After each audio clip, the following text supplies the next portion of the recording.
Hello दोस्तों, स्वागत है आपका आपके अपने यूट्यूब चैनल किरण लर्नर्स अकेडमी में। इस क्लास में सोल्व करेंगे बिहार दरोगा बीपीएससी दरोगा एसआई मेंस एग्जाम के लिए दोस्तों मॉडल प्रैक्टिस सेट नंबर 2। पहली क्लास में हमने किया था set number 1। Already video YouTube पे है, आप वो भी प्रैक्टिस कर सकते हैं। और इसमें करते करते हम 20 सेट तक जाएंगे। 20 सेट इसमें सोल्व करेंगे। यहाँ से आपको आइडिया हो जाएगा कि बिहार एसआई में दोस्तों आपके जो मेंस का एग्जाम है एसआई में कैसे क्वेश्चन बनते हैं। वो सारे क्वेश्चन आपके प्रैक्टिस होंगे और एग्जाम में दोस्तों आपको काफी हेल्प मिलेगी। क्वेश्चन रिपीट भी होते हैं अक्सर। तो चलिए स्टार्ट करते हैं। और इन क्वेश्चंस को डिजाइन किया गया है उसी तरह से जैसे क्वेश्चन बिहार में दोस्तों एसआई के एग्जाम में पूछे जाते हैं। फर्स्ट क्वेश्चन है, डिफॉल्ट का हिंदी अर्थ है। देखिए बिल्कुल ही क्वेश्चन का आंसर भी दोस्तों, क्वेश्चन आंसर एक ही बात है। डिफॉल्ट का मतलब क्या होता है? डिफॉल्ट। डिफॉल्ट का मतलब क्या होता है? डिफॉल्ट कह सकते हैं। कंप्यूटर में इसका मतलब होता है जैसे कि हमने कोई ऑलरेडी पैटर्न सिस्टम में, जैसे कि इनबिल्ट सिस्टम आते हैं उनमें कोई पैटर्न, कोई सेटिंग हमने ऑलरेडी जो सिस्टम के थ्रू दोस्तों ऑलरेडी प्रोवाइड की गई है, जो ऑटोमेटिकली पहले से फिक्स है जो पैटर्न, उसे बोलते हैं बाय डिफॉल्ट। लेकिन डिफॉल्ट का मतलब होता है गलती भी होता है। डिफॉल्ट का मतलब क्या होता है? गलती भी होता है। कानूनी रूप से देखें इसका मतलब क्या होता है? किस चीज में गलती। By in computer language by default कह सकते हैं, जैसे कि एमएस वर्ड में बाय डिफॉल्ट साइज क्या होगा ये पूछेगा आपसे। मतलब कि जो सिस्टम में ऑलरेडी से पैटर्न फिक्स होता है, जो सेटिंग ऑलरेडी से सिस्टम में अपने आप में फिक्स होती है, उसके लिए यूज किया जाता है वर्ड डिफॉल्ट का। अब दस्तावेज क्या होता है? डॉक्यूमेंट को बोलते हैं। प्रेजेंट अटेंडेंस को बोलते हैं उपस्थिति। जवाब देना, रिस्पॉन्स देना, देना आंसर देना। तो यहाँ पे इसका राइट आंसर होगा ऑप्शन सेकेंड।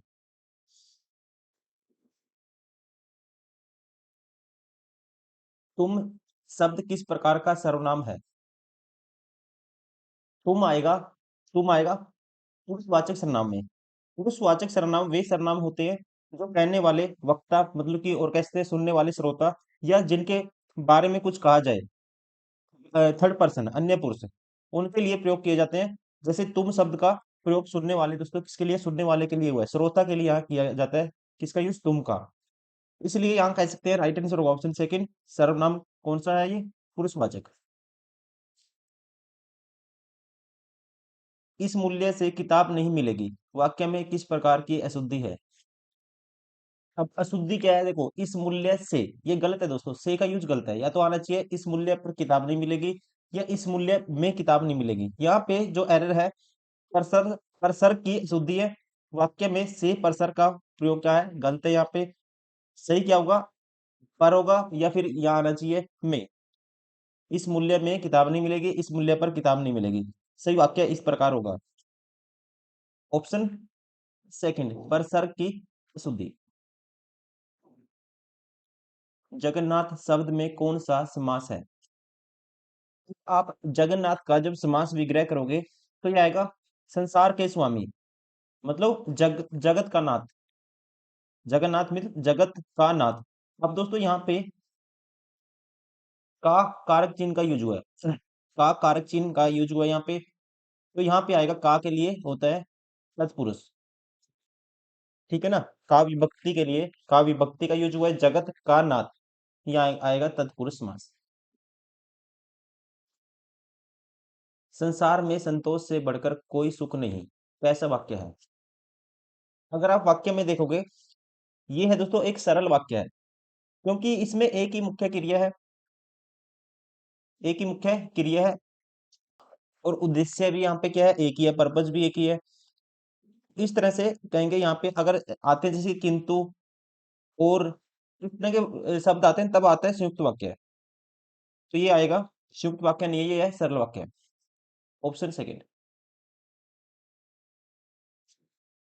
संयुक्त वाक्य या मिश्र वाक्य जब आप चेक करोगे आपको ऐसे वर्ड दिखेंगे, और, किंतु, क्योंकि, परंतु, वो उस टाइप के शब्द यहाँ पे कोई भी नहीं है। तो ये है अपने आप में एक ही मेन क्रिया है, एक ही मुख्य क्रिया है।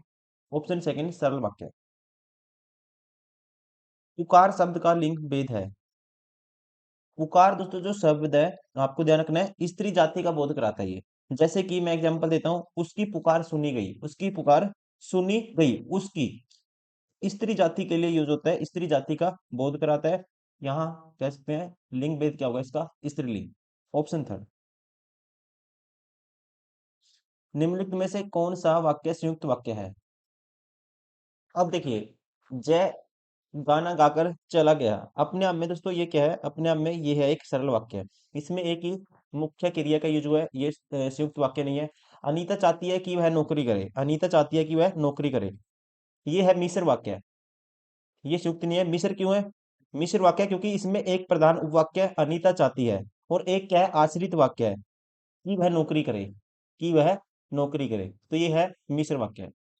मयंक ने खाना खाया और सो गया, ये दोस्तों ध्यान रखेंगे संयुक्त वाक्य है। वे वो वाक्य होते हैं जिनमें दो या दो से अधिक स्वतंत्र उपवाक्य शामिल होते हैं, और जो किसी आपस में जुड़े होते हैं किसी संयोजक से, शब्द से। जैसे कि लेकिन से जुड़े हैं, और लेकिन, इसलिए। तो यहाँ पे राइट आंसर होगा ऑप्शन थर्ड। ये किसका एग्जाम्पल है? संयुक्त वाक्य का। मयंक ने खाना खाया, दो स्वतंत्र उपवाक्य हैं, देखो, और इससे जुड़े हुए हैं, और से। इस कंडीशन में क्या होता है? मिश्रित वाक्य, सॉरी, संयुक्त वाक्य। जब भी संयुक्त वाक्य वे वाक्य होते हैं जिनमें दो या दो से अधिक स्वतंत्र उपवाक्य किसी एक बीच में एक संयोजक शब्द से जुड़े होंगे, जैसे लेकिन, या, इसलिए, और ऐसे शब्दों से। राइट आंसर होगा ऑप्शन थर्ड, ये है संयुक्त वाक्य। उसके अलावा सानवी जिस घर में रहती है बहुत गंदा है, ये एक मिश्रित वाक्य है। जिस घर में रहती है, दोस्तों, जिस घर में रहती है, क्योंकि ये क्या है, आश्रित वाक्य है। आश्रित उपवाक्य है, ये किसके ऊपर है? बहुत गंदा है, इसके ऊपर डिपेंड है।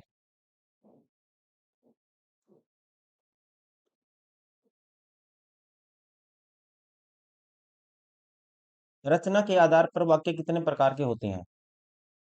आपको ध्यान रखना है, रचना के आधार पर वाक्य के तीन भेद होते हैं, तीन प्रकार के होते हैं: सरल वाक्य, संयुक्त वाक्य, मिश्रित वाक्य। राइट आंसर होगा ऑप्शन फोर। सपना पत्थर लिखती है, वाक्य का वाच्य परिचय क्या है? अब यहाँ पे सपना पत्थर लिखती है, मेन बात क्या है कि वो लिखती है, क्या लिखती है? पत्थर लिखती है।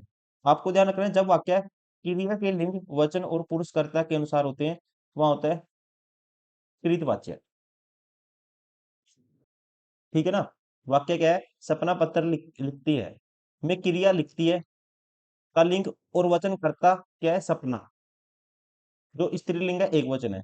इसके अनुसार जब वाक्य की क्रिया के लिंग, वचन और पुरुषकर्ता के अनुसार होते हैं, तो वहां होता है कृतवाच्य। ऑप्शन सेकंड, ये आपको ध्यान रखना है। कौन सा शब्द शुद्ध वर्तनी का परिचायक है? यहाँ पे शुद्ध वर्तनी है अप्रत्याशित। अप्रत्याशित होता है, राइट आंसर होगा ऑप्शन फोर, अप्रत्याशित। बाकी ये गलत है, अप्रत्याशित ये भी गलत है, पहले वाला भी, क्योंकि इसमें मात्रा बड़ी की है। अप्रत्याशित दोस्तों ये भी गलत है, ये भी गलत है, ये भी गलत। निम्नलिखित में से किस शब्द की वर्तनी शुद्ध है? भागीरथी, ब्रिजभाषा, कालिदास, गृहस्थी। यहाँ पे जो शुद्ध वर्तनी है, ये है भागीरथी। भागीरथी नदी का नाम होता है। ब्रज भाषा दोस्तों गलत है, क्योंकि ब्रज भाषा जब लिखेंगे ना, ऐसे ये रहा, ऐसे ये वाला रहेगा। कालिदास में ये मात्रा ऐसे आएगी, छोटी ई की मात्रा आएगी। ये भी गलत है, ये भी गलत है। और गृहस्थी दोस्तों ये भी गलत है। गृहस्थी कैसे लिखते हैं? ऐसे आएगा, गृहस्थी होता है। Option first. बीकानेरी शब्द किस प्रकार का विशेषण है? आपको ध्यान रखना है, यहाँ पे आएगा गुणवाचक, क्योंकि ध्यान रखेंगे, गुणवाचक विशेषण में वे शब्द होते हैं जो किसी वस्तु या व्यक्ति के रंग, रूप, गुण, दोष, दशा, दिशा, आकार, स्थिति, स्थान, काल, समय, ये सारी चीजें बताते हैं। इन चीजों की विशेषता बताते हैं, कह सकते हैं। और बीकानेरी शब्द है दोस्तों गुणवाचक विशेषण है, क्योंकि ये किसी संज्ञा, जैसे कि भुजिया, मिठाई हम यूज करते हैं ना, इसके स्थान पर बीकानेर से संबंधित है, इसके गुण या विशेषता को प्रकट करता है। तो यहाँ ये है गुणवाचक विशेषण। Option third. स्पर्श से अब अकेले नहीं रहा जाता, स्पर्श से अब अकेले नहीं रहा जाता, वाक्य किस प्रकार के वाच्य का उदाहरण है? अब यहाँ पे दोस्तों, स्पर्श से अब अकेले नहीं रहा जाता, इसमें अकेले नहीं रहा जाता क्रिया द्वारा असमर्थता, या कहते हैं असमर्थता, ना रहने का जो भाव है, उसकी प्रधानता प्रकट हो रही है यहाँ पे। इस कंडीशन में कौन सा होगा? क्या प्रकट हो रही है? भाव की प्रधानता। तो यहाँ है भाववाच्य। राइट आंसर होगा ऑप्शन सेकेंड।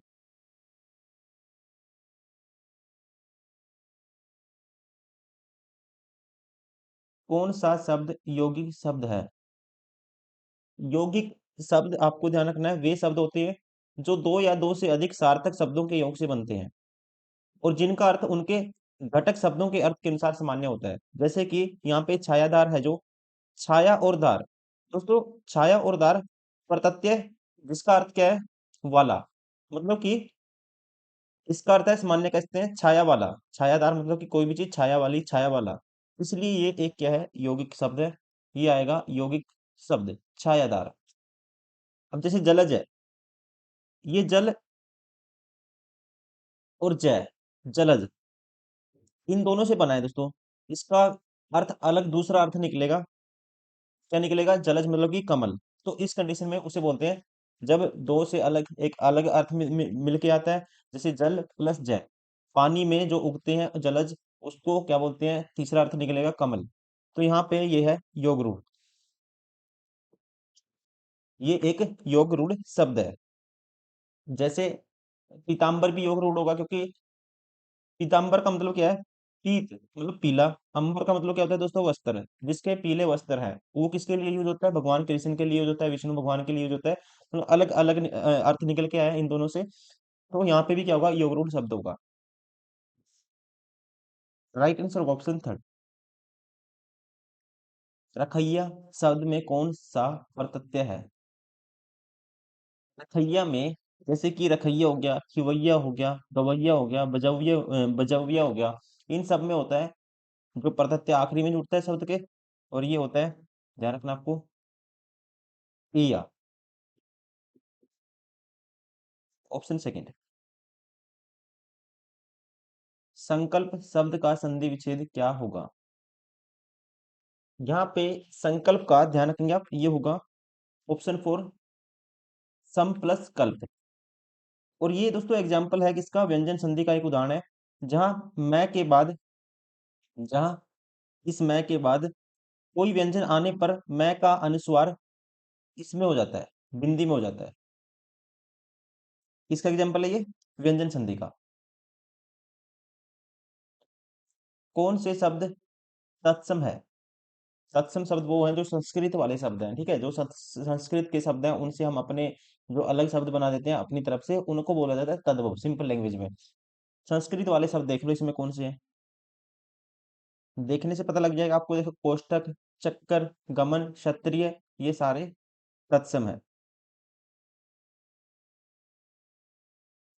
चौरस शब्द किस प्रकार के विशेषण का उदाहरण है? अब चौरस है दोस्तों, चौरस जैसे कि कोई स्क्वायर चौरस हो सकता है, वर्ग आयत चौरस हो सकती है। तो यहाँ पे किसी के गुण का पता चलता है हमें, गुण का। यहाँ पे कौन सा है? गुणवाचक है। संख्या वाचक में क्या होता है? संख्या का बोध कराता है, जैसे कि दो कुछ, तो वहां होता है संख्यावाचक। संकेत वाचक में संज्ञा की ओर संकेत करता है, जैसे कि वह, यह, वह, इस तरह से। परिमाणवाचक में दोस्तों मात्रा या माप का बोध होता है परिमाणवाचक में, जैसे थोड़ा, 4 किलो, इस तरह से। तो राइट आंसर होगा इसका, ये है गुणवाचक। चौरस शब्द किस प्रकार का विशेषण है? गुणवाचक विशेषण। निम्नलिखित में से जातिवाचक संज्ञा का उदाहरण नहीं है। जातिवाचक में, जातिवाचक संज्ञा में दोस्तों वो होती है जिससे एक ही प्रकार की वस्तुओं या प्राणियों की पूरी जाति का बोध होता है। जैसे कि नदी में सारी नदियां आएंगी, बहुत सारी नदियां आ सकती है। झील में बहुत सारी झीलों के अलग अलग नाम होते हैं, वो आ सकती हैं। पर्वत में जैसे दोस्तों बहुत सारे पर्वत आ सकते हैं, बहुत नाम होते हैं पर्वतों के। लेकिन हिमालय एक खुद ही पर्वत का नाम है, ठीक है। यहाँ पे कोई जाति का बोध नहीं है। हिमालय के अपने आप में एक ही पर्वत का नाम है। राइट आंसर होगा ऑप्शन फोर, ये संज्ञा, मतलब कि ये जो है जाति, हिमालय है जो जाति संज्ञा का उदाहरण नहीं है। निम्नलिखित में से कौन सा वर्ग विशेषणों का है? कौन सा वर्ग विशेषणों का है? अब इसमें विशेषणों का वर्ग है उत्कृष्ट। उत्कृष्ट का मतलब होता है दोस्तों, इंग्लिश में एक्सीलेंट बोलते हैं, एक गुणवाचक विशेषण है वो, उत्कृष्ट। अनुदित का मतलब किस चीज को? जो ट्रांसलेट किया गया हो, किसी को परिवर्तन किया गया हो, उसे बोलते हैं अनुदित। अग्नेय है भी अपने आप में क्या है? एक अग्नेय है, क्या है? एक अपने आप में ये भी संबंधवाचक विशेषण है। ये सारे क्या है, विशेषणों का वर्ग है। लेकिन स्वपन, नियंत्रण, नगर, अनुकूल, बबुक्सा, विकल्प, अपेक्षा, कल्पना, चक्षु, ये सारे संज्ञा है। ये सारी क्या है, संज्ञा है। राइट आंसर होगा ऑप्शन थर्ड। यस का विलोम शब्द क्या होगा? यस का उल्टा होता है, विलोम होगा अपयस। Option four. उधार का विलोम शब्द क्या होगा? उधार का आपको ध्यान रखना है। उदार का अर्थ क्या होता है? दयालु, सज्जन होता है। और इसका उल्टा क्या होगा? अनुदार होगा। इसका अर्थ है कठोर, कठोर स्वभाव वाला। Option first. भुजंग का पर्यायवाची नहीं है। दोस्तों भुजंग का अर्थ होता है सांप, नाग। ठीक है ना, सांप को क्या बोलते हैं? भुजंग बोलते हैं। अब इसका पर्यायवाची कौन सा नहीं है, ये आपको बताना है। तो यहाँ पे इसका भुजंग का पर्यायवाची है पनंग भी है, पूरक भी है, सारंग भी है, लेकिन केरी नहीं होता। केरी, केरी का मतलब होता है केसरी, या फिर कह सकते हैं सिंह। केरी मीन्स केसरी, अर्थ मतलब कि सिंह या शेर होता है, ये अलग है। कौन सा युग्म विलोम शब्द का उदाहरण नहीं है? यहाँ पे शोषण पोषण विलोम एक दूसरे के, सक्षम अक्षम भी, शुष्क आर्द्र सारे विलोम एक दूसरे के, लेकिन गणेश दिनेश दोस्तों ये एक दूसरे के विलोम नहीं है, विलोम शब्दों का उदाहरण नहीं है। दोनों क्या है? पर्यायवाची हैं। कौन सा शब्द ब्रह्मा या ब्रहा का पर्यायवाची नहीं है? भगवान ब्रह्मा को प्रजापति कहा जाता है, ठीक है ना, विरंची कहा जाता है, चतुरानन भी कहा जाता है। आशुतोष इसका पर्यायवाची नहीं है। आशुतोष दोस्तों भगवान शिव का पर्यायवाची होता है, जिसका मतलब है जल्दी से प्रसन्न, खुश होने वाला।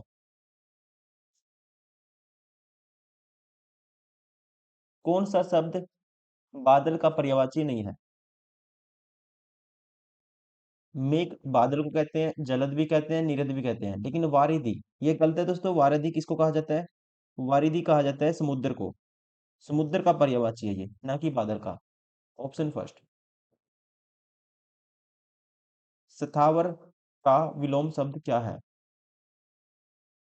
स्थावर का मतलब होता है, स्थावर का जो अर्थ होता है, ये होता है जो एक स्थान से दूसरे स्थान पर लाया न जा सके। मतलब जो चीज अपने आप में कांस्टेंट हो, अचल हो, स्थिर हो, एक ही जगह पे। तो इसका उल्टा होगा जंगम। जंगम का अर्थ होता है जिसे कहीं ले जाया जा सके, जिसको मूव किया जा सके, मतलब कि गतिशील कह सकते हैं हिंदी में। राइट आंसर होगा ऑप्शन सेकेंड। अस्थिर का मतलब दोस्तों जो स्थिर न हो।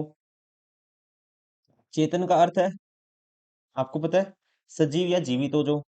चंचल का अर्थ है जो नटखट हो, अस्थिर हो। लेकिन यहाँ बेस्ट इसका फिट बैठेगा, स्थावर का विलोम उल्टा होगा जंगम। उत्तम का विलोम क्या होगा? उत्तम का मतलब होता है सर्वोत्तम, उत्कृष्ट, अप्रोप्रिएट कह सकते हैं। इसका उल्टा होगा अधम। अधम का दोस्तों मतलब होता है, अधम का मतलब होता है, आपको ध्यान रखना है, सबसे बुरा, नीच, बिल्कुल ही सबसे गलत, सबसे खराब हो। और इसका उत्तम का मतलब सबसे बेस्ट हो, जो बढ़िया हो। ये आपस में कह सकते हैं इसके विलोम है एक दूसरे के। Option second. खर शब्द का पर्यायवाची शब्द क्या है? खर शब्द का जो पर्यायवाची होगा इसमें, ये होगा ऑप्शन फर्स्ट, गर्दभ। गर्दभ का मतलब दोस्तों, खर शब्द का पर्यायवाची कौन सा होगा? गर्दभ। गर्दभ का मतलब होता है, अर्थ होता है गधा, गधा होता है। केसरी को शेर बोलते हैं, और अहि मतलब कि सांप, और मरकट, मरकट मतलब कि बंदर।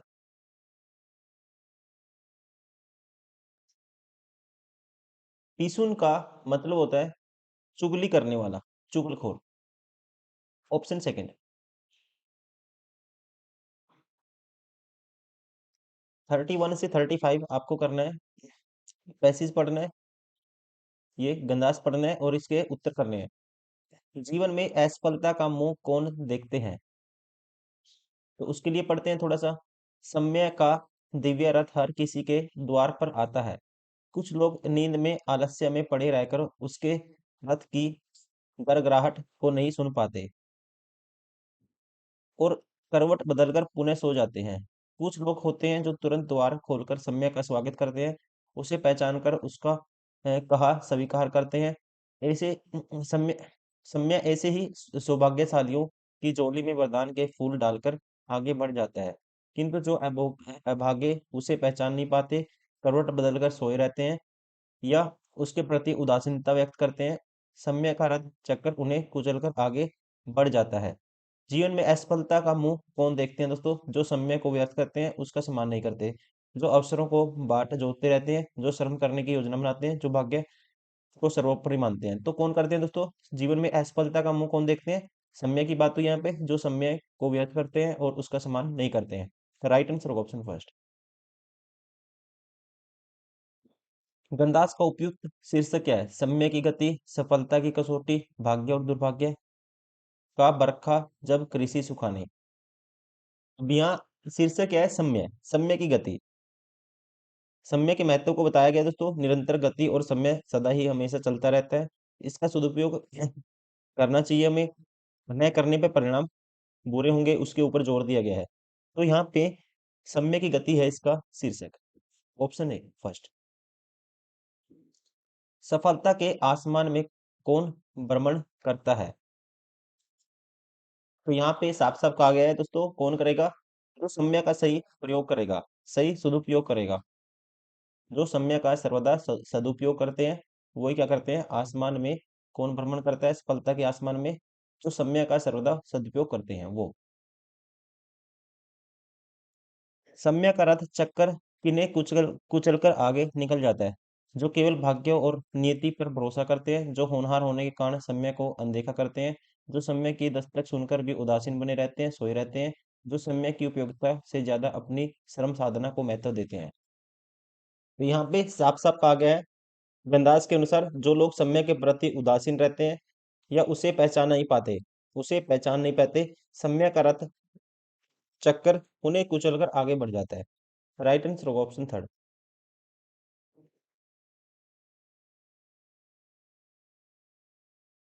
समय का रथ किनकी झोली में वरदान के फूल डालकर आगे निकल जाता है? जो बुद्धिमान होनहार समय को महत्व नहीं देते, जो आलस्य करके सोए रहते हैं, जो आज के कार्य को कल पटा देते हैं, जो समय के रथ की आवाज से द्वार खोलकर उसका स्वागत करते हैं। यहाँ पे बताने वाली कुछ बात है ही नहीं है, साफ साफ सारा पैसेज आपको समझ में आ गया होगा। जो समय के रथ की आवाज से द्वार खोलकर उसका स्वागत करते हैं, समय का रथ उनकी झोली में वरदान के फूल डालकर आगे निकल जाता है। हिंदी की उत्पत्ति किस अपभ्रंश से मानी जाती है दोस्तों? ये क्वेश्चन अक्सर कहीं ना कहीं यूपी पुलिस हो, बिहार पुलिस हो, कहीं ना कहीं पूछा जाता है। इसका राइट आंसर होगा, आपको ध्यान रखना है, हिंदी की उत्पत्ति मुख्य रूप से शोरसेनी अपभ्रंश अपभ्रंश से मानी जाती है। राइट आंसर होगा ऑप्शन थर्ड। उसके अलावा प्राचीन अपभ्रंश से सिंधी भाषा का विकास हुआ ये माना जाता है, जबकि मागधी अपभ्रंश से अवधी और बंगाली जैसी भाषाओं का विकास हुआ ये माना जाता है।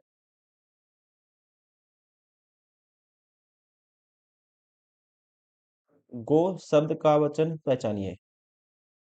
तो यहाँ पे दोस्तों गो शब्द है, एक वचन शब्द है, जिसका बहुवचन होगा गो। क्या है? एक वचन। Option second. उत्साह वास्तव में डैश और डैश की मिली जुली अनुभूति है। शुक्ल जी के इस कथन को पूर्ण कीजिए। कहता है उत्साह वास्तव में कर्म और मन की मिली जुली अनुभूति है। उत्साह वास्तव में मन और कर्म की, फल और कर्म और फल की।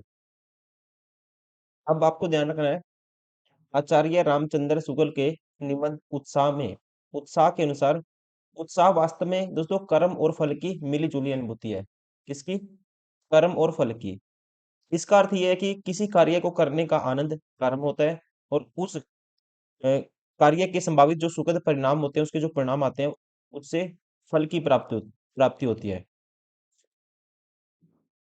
तो यहाँ पे राइट आंसर होगा ऑप्शन फोर, कर्म और फल। उत्साह वास्तव में कर्म और फल की मिली जुली अनुभूति है।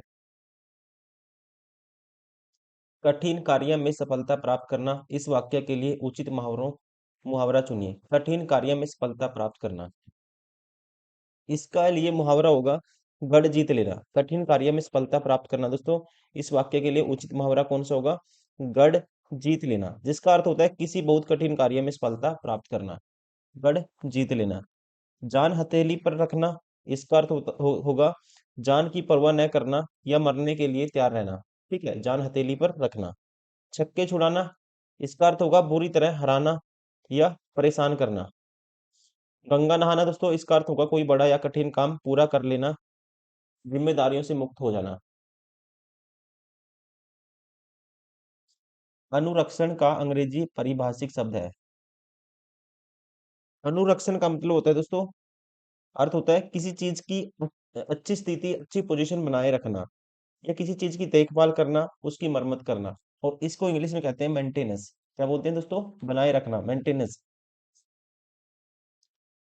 इंडेमिट जो वर्ड है ये, इंडेमनिटी। इंडेमनिटी का मतलब होता है क्षतिपूर्ति। और अभ्यास का मतलब होता है रुकावट। और सब्स्टिट्यूट का मतलब विकल्प। क्या होता है? विकल्प। किसी के दूसरी की चीज पे दूसरा कोई विकल्प ऑप्शन होना। रामू की तो ऐसी आदत हो गई है कि गोदी में बैठकर दाढ़ी नोचे।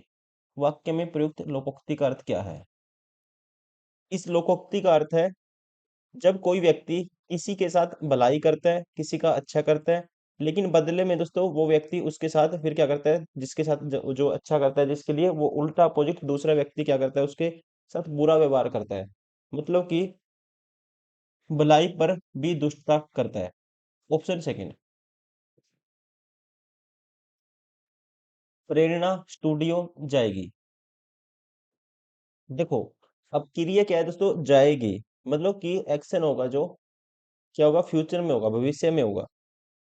प्रेरणा स्टूडियो जाएगी, वाक्य में जाएगी क्रिया से ये ज्ञात होता है कि कार्य सामान्य रूप से भविष्य में होगा। और क्रिया के जिस रूप से आने वाले समय के कार्य के होने का बोध हो दोस्तों, उसे कहते हैं भविष्य काल कहते हैं। और इस वाक्य में क्रिया के होने की कोई शर्त या संभावना प्रकट नहीं हो रही है, इसलिए ये क्या है? सामान्य भविष्य काल। संभावना, सॉरी, सामान्य भविष्य काल, क्योंकि संभावना यहाँ पे नहीं है इसलिए संभाव्य भविष्य काल नहीं होगा। ये तो है ही नहीं, ये तो दो वैसे ही बार हो गए थे। राइट आंसर होगा ऑप्शन थर्ड, सामान्य भविष्य काल। जहां एक शब्द से अनेक अर्थ निकले, वहां कौन सा अलंकार होता है? तो आपको ध्यान रखना है, जहां एक शब्द का प्रयोग एक ही बार होता है और उस शब्द से एक से ज्यादा दोस्तों अर्थ निकलते हैं, तो उस कंडीशन में होता है सलेश अलंकार। ऑप्शन थर्ड, इनमें से कौन सा शब्द स्त्रीलिंग की पहचान नहीं करवाता?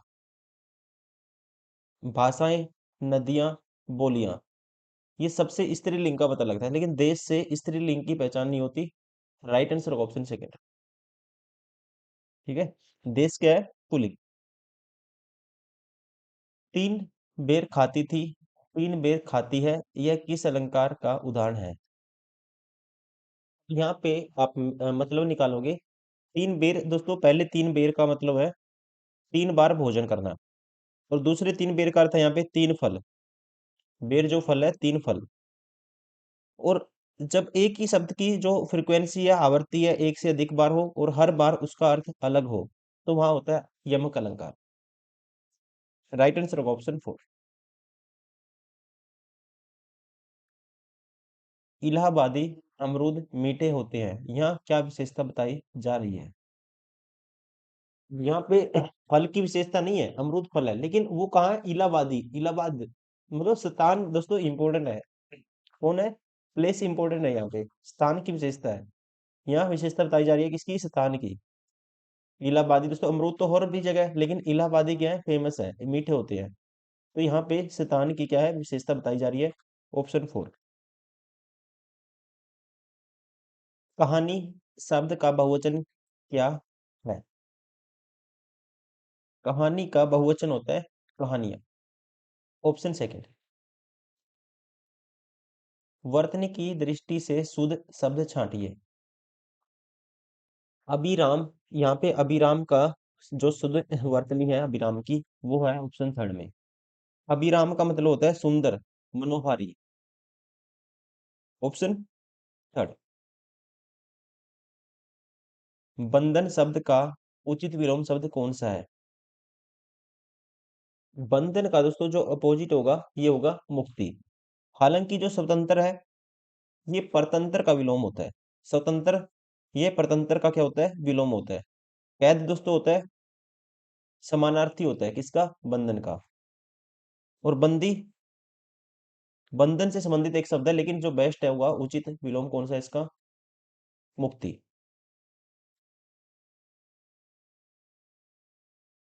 जो खग हो तो बेसेरो करो, मिली कालिंदी कूल, डैश की ढाल, रिक्त स्थान के लिए सही शब्द चुनिए।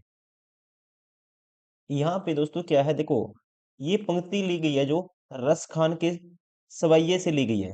रस खान के सवैये से ली गई है, जिसमें वे कहते हैं कि यदि उन्हें अगला जन्म पक्षी के रूप में मिले तो वे यमुना मतलब कि कालिंदी कुल, यमुना मतलब कि कालिंदी कुल के किनारे कदम के पेड़ की डालों पर बसेरा करेंगे। कदम के पेड़ों की डाल पर क्या करेंगे दोस्तों? बसेरा करेंगे, क्योंकि ये भगवान कृष्ण के प्रति उनकी भक्ति को दर्शाता है। क्योंकि ध्यान रखेंगे कृष्ण अक्सर कदम के पेड़ के नीचे बांसुरी बजाया करते थे, इसलिए राइट आंसर होगा ऑप्शन 4। निम्नलिखित में से कौन सा शब्द विशेषण नहीं है? अब विशेषण वो शब्द होते हैं जो संज्ञा या सर्वनाम की विशेषता बताते हैं। अब दिए गए ऑप्शन में दोस्तों पुरुषार्थ, पुरुषार्थ व्यक्ति, लठैत दोस्तों लठैत व्यक्ति, और मृत है मृत व्यक्ति, इन शब्दों की विशेषता बताएंगे सारे के सारे, या बताते हैं। विशेषता बताने के लिए इनका यूज किया जाता है व्यक्ति की। इन कह सकते हैं पुरुषार्थ मतलब कि पुरुषार्थ व्यक्ति, ठीक है ना, किसी व्यक्ति की विशेषता बताता है। यहाँ पे जो विशेषण नहीं है वेद, वेद एक संज्ञा है जिसका अर्थ है अंतर, एक प्रकार का अंतर होता है। तो यहाँ पे राइट आंसर होगा इसका, विशेषण नहीं है, ये अपने खुद का नाम है वेद। ऑप्शन थर्ड, ये क्या है? एक संज्ञा। निम्नलिखित में से कौन सा शब्द विशेषण है? अब सब का मतलब होता है सेल्फ, खुद, एक संज्ञा है दोस्तों ये। स्वास्थ्य भी क्या है? एक संज्ञा है। स्वास्थ्य भी क्या है? एक संज्ञा है, हेल्थ है। और संचय ये भी एक संज्ञा है, मतलब कलेक्शन है, इकट्ठा करना। लेकिन मोहित दोस्तों एक क्या है? शब्द विशेषण है, ये विशेषता बताएगा किसकी? संज्ञा की। जैसे मोहित व्यक्ति क्या होता है? मोहित व्यक्ति। अब मोहित क्या बताएगा? व्यक्ति की विशेषता। तो यहाँ पे मोहित है विशेषण, ऑप्शन फर्स्ट। वह कमजोर व्यक्ति गिर पड़ा इस वाक्य में विशेष्य है। आपको ध्यान रखना है विशेष्य वो संज्ञा या सर्वनाम शब्द होते हैं जिसकी विशेषता बताई जाती है। अब दोस्तों कमजोर शब्द है, व्यक्ति की विशेषता बताता है यहाँ पे, तो ये तो होगा विशेष्य बताना है, विशेषण। और व्यक्ति इस वाक्य में विशेष्य है, और कमजोर क्या है? विशेषण है। क्योंकि अब सारी कह सकते हैं विशेषता किसकी बताई जा रही है? व्यक्ति की। गिर पड़ा, कौन गिर गया? व्यक्ति, तो व्यक्ति है यहाँ पे विशेष्य। राइट आंसर होगा ऑप्शन थर्ड, जिसकी विशेषता बताई जाती है। जो शब्द विशेषण की भी विशेषता बतलाएं उसे कहते हैं। अब देखिए विशेषण वो शब्द होते हैं विशेषण जो संज्ञा सर्वनाम की विशेषता बताते हैं। क्रिया विशेषण दोस्तों क्रिया की विशेषता बताएंगे। यौगिक विशेषण ये वे विशेषण होते हैं जो अन्य शब्दों से मेल से बनते हैं, अन्य शब्दों के मेल से बनते हैं। लेकिन परिविशेषण जो क्या बताए? जो शब्द विशेषण की विशेषता बताए उसे बोलते हैं परिविशेषण। Option second. निम्नलिखित शब्दों में से विशेषण शब्द है। अब देखो देखते ही पता लग जाएगा दोस्तों 15 क्या है? 15 यहाँ पे एक विशेषण है, संख्यावाचक विशेषण है ये, क्योंकि ये संख्या 15 का बोध कराता है हमें। और जो शब्द संख्या या सर्वनाम शब्दों की विशेषता बताते हैं उसे क्या कहते हैं? विशेषण कहते हैं। निम्नलिखित में से कौन सा शब्द क्रिया विशेषण है? क्रिया विशेषण वो होगा जो क्रिया की विशेषता बताएगा। अब इसमें से जो आजकल है ये कालवाचक क्रिया विशेषण है। क्योंकि ये समय का बोध कराता है कि कोई क्रिया कब हुई है या कब हो रही है। राइट आंसर होगा ऑप्शन फर्स्ट। मंदिर दोस्तों एक संज्ञा शब्द है, स्थान का नाम है। जूठा एक विशेषण शब्द है, जूठा जो किसी व्यक्ति या वस्तु की विशेषता बताता है झूठ बोलने की। तो यहाँ ये विशेषण है। क्रिया विशेषण कौन सा है आजकल? साहसी आपको पता ही होगा, ये एक विशेषण शब्द है जो किसी व्यक्ति के गुण को बताता है। शताब्दी शब्द किस प्रकार का संख्यावाचक विशेषण है? शताब्दी यहाँ पे आएगा, शताब्दी है जी समुच्चयवाचक विशेषण। समुच्चयवाचक विशेषण है क्योंकि दोस्तों शताब्दी शब्द है, ये 100 वस्तुओं या वर्षों के समूह का या उसके समुच्चय का, समूह मतलब कि समुच्चय का बोध कराता है। तो इसलिए ये क्या है? समुच्चयवाचक विशेषण। कर्मवाचक विशेषण में क्या होता है? पहला दूसरा तीसरा ऐसे आएगा, ठीक है, जो कर्म को बताए। आवर्तीवाचक विशेषण गुना बताता है, जैसे कि दोगुना तिगुना। और पुनरुक्ति बोधक विशेषण ये बताता है पुनरुक्त को। लेकिन ये हालांकि ये क्या है, एक व्याकरण व्याकरण के रूप में अपने आप में एक मानक शब्द नहीं है, ये गलत है। लेकिन यहाँ किसका? शताब्दी एक समुच्चय समूह का बोध होता है, 100 वर्षों का समूह। ऑप्शन थर्ड समुच्चयवाचक विशेषण। थोड़ा किस प्रकार का क्रिया विशेषण है? अब थोड़ा से क्या पता चलता है हमें? क्रिया के परिमाण का या मात्रा का बोध होता है, तो ये है परिमाणवाचक क्रिया विशेषण। Option four. निम्नलिखित में से किस वाक्य में गलत विशेषण प्रयुक्त हुआ है? कौन से वाक्य में गलत विशेषण प्रयुक्त हुआ है? मुझे विनम्र लोग बहुत पसंद है। यहाँ पे यूज अपने आप में ठीक है, वह एक अच्छी लड़की है, ठीक है। यही सरकारी बच्चों का विद्यालय है, ये गलत है दोस्तों। क्योंकि यहाँ होना चाहिए, यहाँ ये बच्चों के लिए एक सरकारी स्कूल है दोस्तों, ठीक है। विद्यालय क्या है? सरकारी है, तो ये इसको क्वालिफाई करेगा विद्यालय को, तो ये गलत है।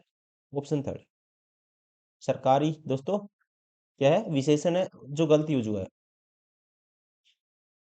क्रिया विशेषणों की रचना कितने प्रकार से होती है? इसका राइट आंसर होगा ऑप्शन फोर।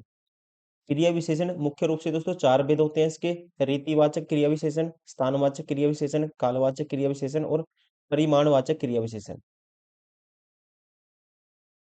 किस क्रमांक में सघोष व्यंजन नहीं है? आपको ध्यान रखना है, हिंदी वर्णमाला में जिन वर्णों के उच्चारण में स्वर तंत्रियों में कंपन नहीं होता उसे बोलते हैं अघोष व्यंजन। जैसे कि इसमें दिया हुआ है, ये होता है प्रत्येक वर्ग का पहला और दूसरा व्यंजन होता है, जैसे कि इसमें दिया हुआ है कै और कै। बाकी ये भी सघोष है, ये भी सघोष है, ये भी सघोष है। राइट आंसर होगा इसका ऑप्शन फर्स्ट। इस क्रमांक में अघोष व्यंजन है, वही है दोस्तों जिन व्यंजनों में उच्चारण में स्वर तंत्रियों का कंपन नहीं होता वो क्या होते हैं? अघोष व्यंजन होते हैं। और हिंदी वर्णमाला में प्रत्येक वर्ग का पहला और दूसरा वर्ण, जैसे कि जिसमें आएंगे जैसे कै, मैं लिख बोल देता हूँ, आप ध्यान से सुनना। कै, ख, चै, छै, टे, कै, कै, कै, फै, फै, ये सारे होते हैं अघोष व्यंजन। ये सारे क्या होते हैं? अघोष। और इनमें से कौन सा आता है? इनमें पै फै आता है। राइट आंसर होगा ऑप्शन थर्ड। आपको याद रखना है कै, ख, चै, छै, टे, थे, थे, थे, फै, फै। सर्वनाम के कितने भेद होते हैं? सर्वनाम के दोस्तों 6 भेद होते हैं, जैसे कि पुरुषवाचक, निश्चयवाचक, अनिश्चयवाचक, संबंधवाचक, प्रश्नवाचक और निजवाचक। राइट आंसर होगा ऑप्शन फर्स्ट। किस विकल्प का पारिभाषिक शब्द सुमेलित नहीं है? अब सेंटेंस मॉडिफिकेशन का दोस्तों जुडिशरी में मतलब होता है सजा में संशोधन करना, मतलब कि बदलाव करना सजा में, दंडादेश में बदलाव करना, न कि अदालत को लिखित आवेदन। ये गलत है, ये गलत है। मॉडिफिकेशन मतलब कि बदलाव। सेंटेंस रिव्यू मतलब सजा की दोस्तों, रिव्यू मतलब समीक्षा करना, सजा की क्या करना है? समीक्षा करना। सीरियस जुवेनाइल ऑफेंडर का मतलब होता है गंभीर किशोर अपराध, ये अपने आप में ठीक है। सीरियस जुवेनाइल ऑफेंस का मतलब अपराध कानून, ये भी ठीक है। राइट आंसर होगा ये, एक सेकेंड, ये भी गलत लग रहा है मुझे। सीरियस जुए नाइन ऑफेंस का मतलब होता है, इसका मतलब क्या निकालेंगे हम, इसका मतलब होता है गंभीर किशोर अपराध। गंभीर किशोर अपराध, इसमें दिया हुआ है अपराध कानून, तो इस तरह से तो दोस्तों ये भी गलत हो जाता है। अपराध कानून मतलब कि क्रिमिनल लॉ, तो यहाँ आना था क्रिमिनल लॉ आना था, फिर यहाँ पे लेफ्ट साइड में। ये दोनों गलत हैं। अब ये डिपेंड करेगा एग्जामिनर के अकॉर्डिंग कि उसको उसने कौन सा किस तरह से पेपर सेट किए। ऑप्शन दोनों गलत होंगे यहाँ पे, लेकिन आप पहले आंसर जैसे पहला ऑप्शन है तो आप एग्जाम में इसको टिक करोगे, लेकिन गलत दोनों है, पहला और चौथा। लेकिन पहला क्या है, अच्छे से ज्यादा गलत है, ये आपको ध्यान रखना है। निर्विकार में कौन सा समास है? अब इसको तोड़ेंगे निर्विकार को, तो दोस्तों इसमें जो पहला आएगा ना, ऐसे तोड़ेंगे इसको, पहला अवयव आएगा, ये क्या है, अवयव है। तो अगर कोई भी अगर पहला, आपको पता ही है अवयव होता है किसी भी समास में, अगर कहते हैं जब हम करेंगे इसका विग्रह करते हैं, अगर पहला जो उपसर्ग है अवयव होता है, तो वहां पे कौन सा होता है, जिस समास में पहला पद अवयव हो उसे बोलते हैं अवयव, अवयवी भाव समास। अवयवी भाव समास बोलते हैं। राइट आंसर होगा ऑप्शन थर्ड। वज्र देह में कौन सा समास है? आपको ध्यान रखना है, बहुब्रीहि समास ऐसा समास होता है जिसके समस्त पदों में कोई भी पद प्रधान नहीं होता और दोनों पद मिलकर किसी तीसरे पद की ओर संकेत करते हैं, और वो समास बहुब्रीहि समास कहलाता है। और जैसा कि वज्र दे, वज्र के समान है दे, ठीक है ना, ऐसे विग्रह करेंगे तो तीसरे एक तीसरे की तरफ इशारा करेगा, तो यहाँ पे होगा दोस्तों बहुब्रीहि समास।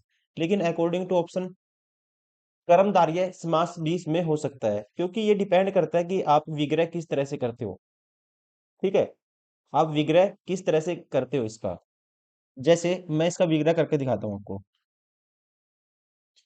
वज्र दे, यदि वज्र के समान दे, इसको तोड़ते हैं, वज्र के समान दे, तो यहाँ पे विशेषण और फिर आएगा विशेष्य संबंध होगा, विशेष्य संबंध होगा।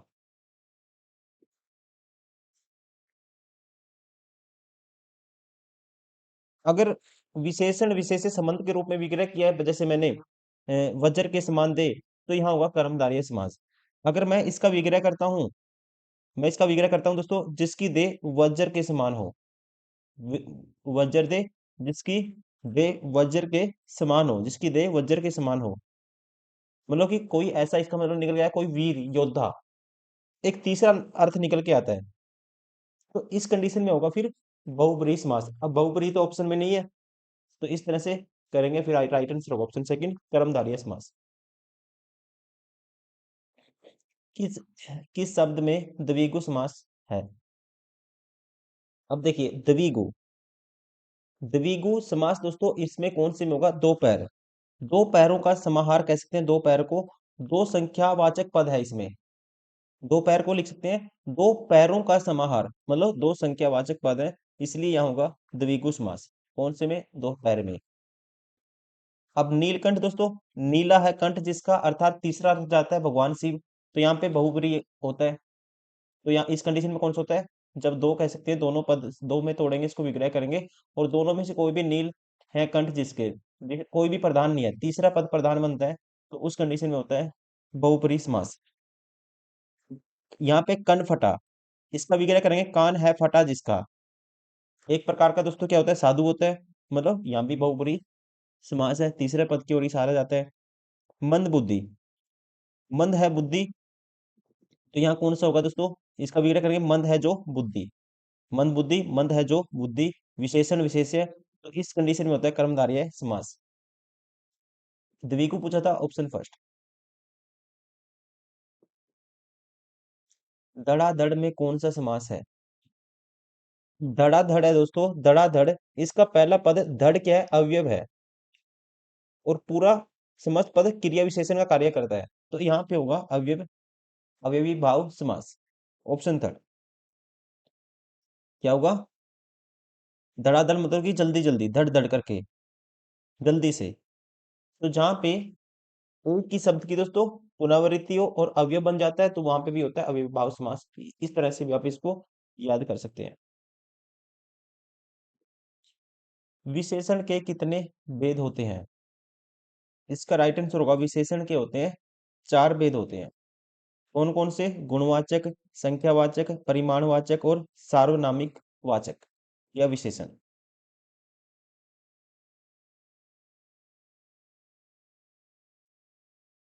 इंटेरोगेशन का हिंदी क्या है?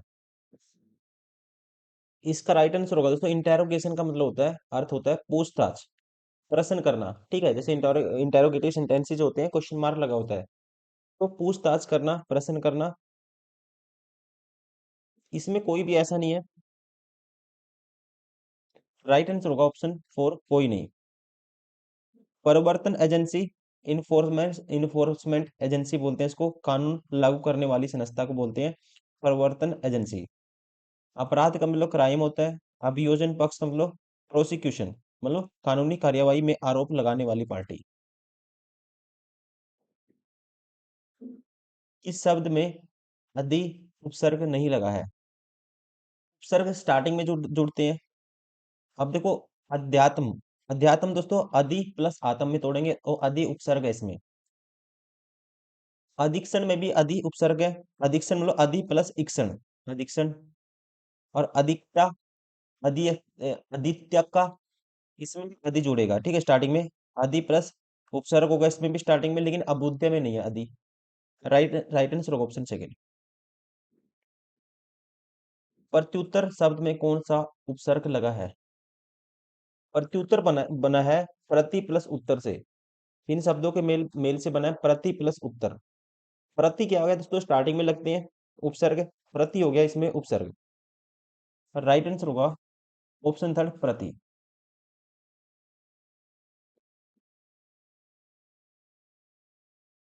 निश्चल शब्द में कौन सा उपसर्ग लगा है? जब निश्चल को आप लिखोगे तो इसको तोड़ते हैं, जैसे नी प्लस चल, ये बन जाता है निश्चल। तो यहाँ पे उपसर्ग है इसमें, ऑप्शन थर्ड नी।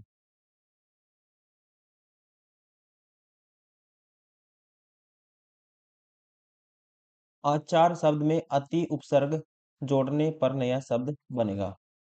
अब अचार के आगे अति जोड़ोगे, अति प्लस अचार दोस्तों, अति प्लस अचार, तो क्या बनेगा? अत्याचार बनेगा, ऑप्शन थर्ड।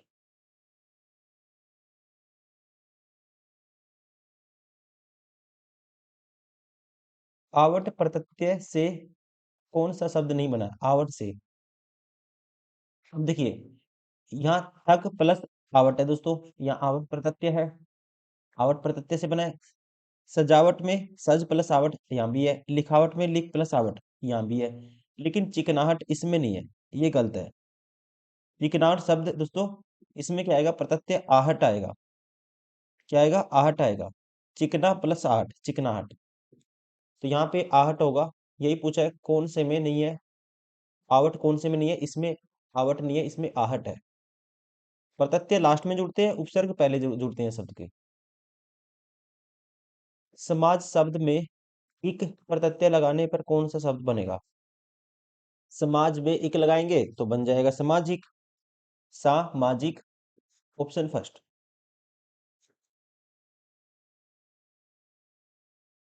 वांग्मय में कौन सी संधि है? इसको जब तोड़ते हैं, देखो इसका विग्रह कैसे करते हैं, संधि विच्छेद कैसे करते हैं। वांग्मय मतलब वाक प्लस में, तो ये बनता है दोस्तों वांग्मय। अब पहले शब्द का अंतिम वर्ण क्या है? क्या है ये? क्या है? अपने आप में व्यंजन है, तो यहाँ होगी व्यंजन संधि, ऑप्शन सेकंड। उदार में कौन सी संधि है? उद, उधार को भी तोड़ेंगे, उत प्लस हार, ऐसे तोड़ेंगे। इस संधि में एक व्यंजन, जैसे व्यंजन तय के साथ दूसरे व्यंजन दोस्तों क्या जुड़ा है? जुड़ा है, तो यहाँ पे क्या होगी? व्यंजन संधि होगी। ठीक है ना, जब संधि में व्यंजन वर्ण के साथ स्वर या व्यंजन का मेल होता है तो कौन सी संधि होती है? व्यंजन संधि होती है, ऑप्शन थर्ड। नायक में कौन सी संधि है? अब नायक को आप संधि विच्छेद करोगे, ऐसे लिखते हैं नय प्लस दोस्तों अक, इसमें ए और ए जुड़े हैं, क्या जुड़ा है? ए प्लस ए। अब ए और ए के मेल में आय बनता है, क्या बनता है? आय बन जाता है। क्या बन जाता है? आय बन जाता है, ये आय। तो यहाँ पे होगी अयादी संधि। राइट आंसर होगा ऑप्शन फर्स्ट। उल्लास में कौन सी संधि है? अब यहाँ भी दोस्तों कौन सी होगी, इसको तोड़ते हैं, उत प्लस लास। अब यहाँ क्या है? व्यंजन है। पहला वर्ण क्या है? ये कहते हैं पहले वर्ण का अंतिम, जो कह सकते हैं अंतिम वर्ण क्या है, पहले शब्द का अंतिम वर्ण है जी तय, ये व्यंजन है। तो यहाँ होगी व्यंजन संधि, ऑप्शन सेकंड। अंधे के हाथ बटेर लगना लोकोक्ति का सही अर्थ है। अंधे के हाथ बटेर लगना दोस्तों लोकोक्ति होती है। इसका मतलब होता है किसी अयोग्य व्यक्ति को बिना किसी प्रयास या मेहनत के कोई मूल्यवान वस्तु या सफलता प्राप्त हो जाना। राइट आंसर होगा ऑप्शन सेकंड, बिना मेहनत के ही उपलब्धि होना कह सकते हैं। इन तिलों में तेल नहीं लोकोक्ति का सही अर्थ है। तिलों से तेल नहीं निकलना, किसी प्रकार के लाभ की संभावना का न होना, तिलों के से तेल की आशा न करना, निराशा हाथ लगना। दोस्तों इन तिलों में तेल नहीं मतलब होता है इसका किसी प्रकार के लाभ की संभावना का न होना, तब यूज किया जाता है इसका, तिलों में तेल नहीं। अंगारे उगलना मुहावरे का सही अर्थ है। कठोर वचन कहना, मुंह में अंगारे निकालना, ज्वालामुखी फूट पड़ना, आग का फैल जाना। दोस्तों कठोर वचन कहना।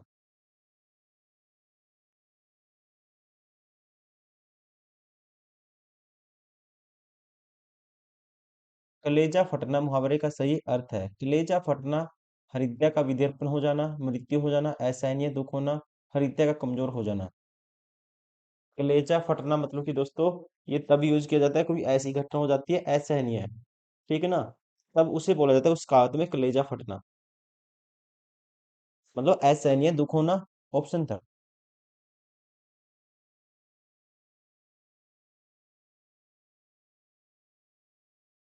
इस क्रमांक में सभी शुद्ध है। अब यहाँ पे अगर देखोगे पहले वाला ठीक है, लेकिन यहाँ आधीन या तो अधीन होना चाहिए, इसलिए गलत हो गया, इसलिए गलत हो गया ये। दिवाली की जगह दीपावली होना चाहिए, ठीक है, ये भी गलत हो गया। पूज्य की जगह दोस्तों ये वाली मात्रा आएगी, तो यहाँ इनमें सभी में गलती है। राइट आंसर होगा ऑप्शन फर्स्ट। एनक भी गलत है, ठीक है, और दीवार यहाँ पे चाहिए पूर्ण विराम भी लगा हुआ है, तो ये सभी अशुद्ध है। शुद्ध बताना था किस क्रमांक में सभी शुद्ध है, ऑप्शन फर्स्ट। इस क्रमांक में सभी शुद्ध है, मतलब कौन सा शुद्ध है ये, ठीक है, ये स्टेटमेंट गलत लिखी हुई है ऊपर। यहाँ पे शुद्ध है इसमें सुशोभित, पहला वाला ठीक है, सुशोभित अपने आप में सही है।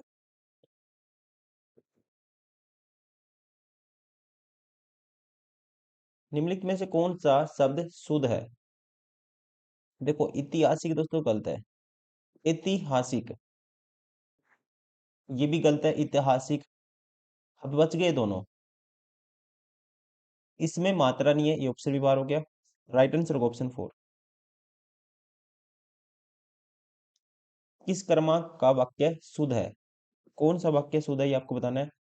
हत्यारे को मृत्युदंड की सजा मिली, घर में केवल एकमात्र दरवाजा है, बेटी पराए घर का धन होता है, निराशा की बदली छाई हुई है। अब आप बताओ इसमें से कौन सा शुद्ध है। अब पहला इसलिए शुद्ध है क्योंकि दोस्तों मृत्युदंड सजा दोनों एक साथ नहीं आएंगे।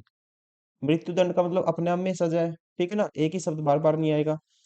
हत्यारे को मृत्यु दंड मिला ये ठीक था, सजा गलत है, इसलिए सजा मृत्युदंड दोनों साथ में है। घर में केवल एकमात्र दरवाजा है, यहाँ भी गलती है।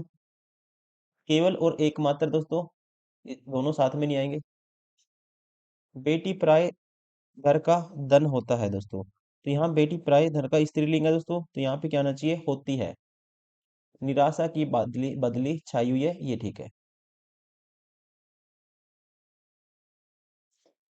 किस क्रमांक का वाक्य शुद्ध है? सभा विसर्जित हो गई। अब अपने आप में ये छोड़ देते हैं, इसको ठीक लग रहा है। प्रातः काल के समय घूमना स्वास्थ्यप्रद होता है। दोस्तों प्रातः काल, तो समय इसके साथ नहीं आएगा, प्रातः काल ही आना चाहिए। सभी का यूज गलत है एक साथ। शायद आप अवश्य आएंगे। अब शायद का और अवश्य का दोस्तों दोनों नहीं आ सकते, ये भी गलत है। कुत्ते रात भर चिल्लाते रहे। कुत्ते रात भर चिल्लाते रहे। अब कुत्ते दोस्तों चिल्लाते नहीं है, भौंकते हैं, तो ये गलत है। वर्ब का जो यूज है गलत है, क्रिया का। Option first.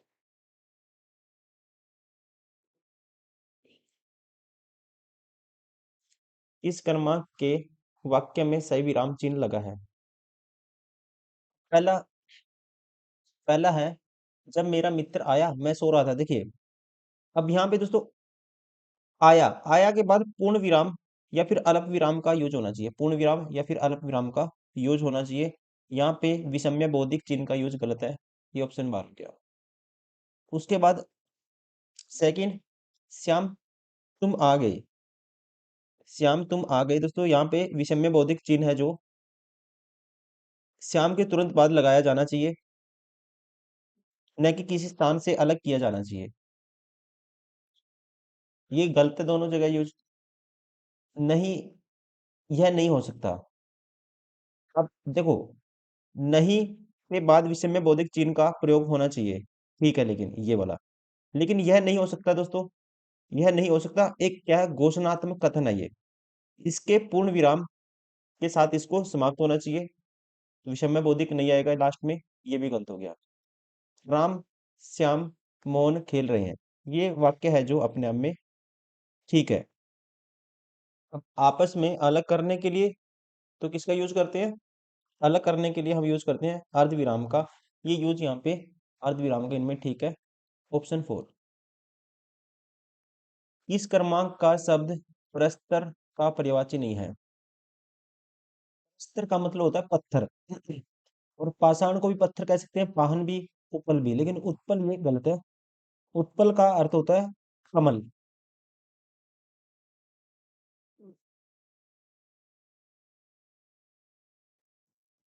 इस क्रमांक का शब्द शेर का पर्यायवाची नहीं है। दोस्तों ध्यान रखना, शेर के जो पर्यायवाची होते हैं, केरी भी होता है, मृगेंद्र, केसरी, ये सारे होते हैं, लेकिन किंकर नहीं होता है। किंकर का अर्थ होता है सेवक या दास। किस क्रमांक का शब्द हाथी का पर्यायवाची नहीं है? हाथी का, अब हाथी का पर्यायवाची दोस्तों गज होता है। उसके अलावा हस्ती भी होता है, कुंजर भी होता है। नाहर नहीं होता। नार शब्द दोस्तों शेर का पर्यायवाची होता है। इसका शेर का। बर्बर शब्द का सही विलोम है। बर्बर शब्द का सही विलोम इनमें से होगा सभ्य। ठीक है ना? बर्बर शब्द का अर्थ है असभ्य, जंगली होता है। असभ्य या जंगली, लेकिन इसका विलोम क्या होगा? सभ्य। सभ्य मतलब शिष्ट, जिसमें क्या कह सकते हैं, मैनर हो। किस क्रमांक में अभिराम अभिराम शब्द युग्म का सही अर्थ वेद है? आपको ध्यान रखना है, अभिराम का मतलब होता है सुंदर। अभिराम का मतलब दोस्तों क्या होता है? सुंदर या मनोहर होता है। और अविराम का मतलब होता है बिना रुके, लगातार। तो यहाँ पे राइट आंसर होगा सुंदर लगातार।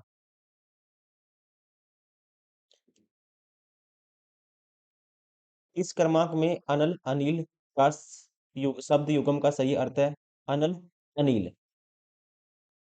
आसान है ये भी। अनल मतलब कि अग्नि। दोस्तों क्या होता है? अनल का अर्थ होता है अग्नि या आग होता है, जबकि अनिल का अर्थ क्या होता है? हवा या वायु होता है। तो राइट आंसर होगा इसका ऑप्शन सेकेंड। चरण कमल समास पद के लिए समास विग्रह का सही क्रमांक होगा। देखो, चरण कमल, चरण जो कमल गलत है। चरण और कमल, चरण पर कमल, चरण में कमल। तो यहाँ पे जो फिट है ये है, होना चाहिए यहाँ पे चरण जो कमल। चरण जो कमल क्या आना चाहिए दोस्तों? चरण जो कमल। चरण कमल का विग्रह करेंगे चरण जो कमल, मतलब समास होगा कर्मधारय समास, जिसका अर्थ है कमल के समान चरण, या चरण जो कमल। समास कौन सा होगा? कर्मधारय। राइट आंसर होगा ऑप्शन फर्स्ट। इस क्रमांक में समास का विग्रह सही नहीं है। अब पहला है, कौन सा सही नहीं है? व्याकुल, वै से आकुल, वह से आकुल। तो यहाँ दोस्तों तत्पुरुष समास है, ये अपने आप में ठीक है विग्रह। रसोई घर, रसोई के लिए घर, यहाँ भी तत्पुरुष समास है, ठीक है। के लिए, कर्ता ने कर्म को करण के लिए, ठीक है। तो यहाँ पे जो विग्रह है सही है, रसोई, रसोई के लिए घर। और कौन सा है? तत्पुरुष है यहाँ पे भी, के लिए है, इसलिए के लिए से। घनश्याम, ये गलत है। घन और श्याम दोस्तों ये गलत है। घन श्याम का सही समास विग्रह होगा घन के समान श्याम, घन के समान श्याम होता है, जिसका अर्थ है मतलब कि श्री कृष्ण। और जब तीसरा दो पद मिलके दोनों का अलग अलग, दोनों कह सकते हैं अपने आप में पद प्रधान ना हो, और तीसरा पद जिसका मीनिंग निकल के, दोनों का अलग मीनिंग निकल के आता है, और तीसरा जो पद जो मीनिंग निकलेगा वो प्रधान होता है, वहां होता है बहुब्रीहि समास। तो ये गलत है इस पे विग्रह। महान पुरुष महान है जो पुरुष, ये भी ठीक है, ये भी ठीक है। यहाँ पे कौन सा है? तत्पुरुष है। महान पुरुष, देखो इन दोनों का मीनिंग निकल के किसी वीर व्यक्ति के लिए आएगा ये। तो यहाँ पे भी क्या है? कर्मधारय समास।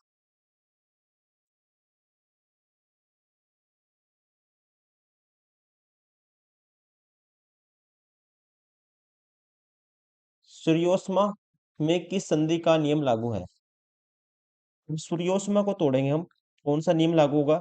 इसको लिखेंगे सूर्य प्लस उष्मा।